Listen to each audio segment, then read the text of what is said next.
গোটা সন্দেশকারী ফাঁকা হয়ে গেছে। রেখা পাত্রকে কিভাবে অ্যাটাক করছে দেখুন। এই ভোদাংশু না ভাটাংশু, এই আপনারা কাকে এখানে ভোট দেবেন? গঙ্গাকে না নর্দমাকে? আপনারা একটু তুলনামূলক বিচার করবেন না? আমার এমপি কে হবে? কাকে পাঠাবো আমি মোদিজির কাছে?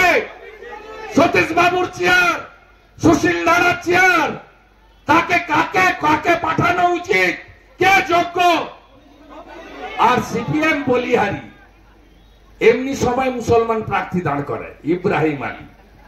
আর এবারে ঠিক আমার ভোটে করেছিল 21-এ, বরাবর আমার নন্দীগ্রামে বামফ্রন্ট থেকে সংখ্যালঘু দাঁড়ায়। 16-তে আমার বিরুদ্ধে কবির মোহাম্মদ ছিল, কিন্তু মমতা ব্যানার্জিকে জেতানোর জন্য মীনাক্ষীকে পাঠিয়ে দিল।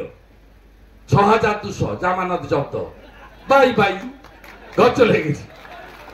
এখানে সায়নকে দাঁড় করিয়েছে সিপিএম এর নেতারা, লাল ঝান্ডা কারে ফুকার করছে, যাতে আপনাদের ভোটটা, রাষ্ট্রবাদীদের ভোটটা একটু কেটে তোলামূলকে সুবিধা করা যায়।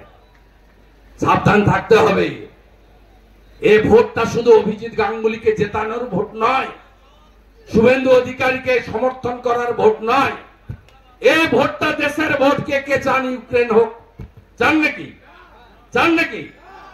তাহলে বলুন, 543 আসন, 543টাতে বিজেপি এনডিএ লড়ছে।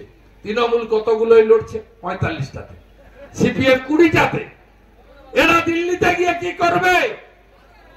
আপনারা জানতো তৃতীয়বারের জন্য প্রধানমন্ত্রী কে হবে? কাকে চান?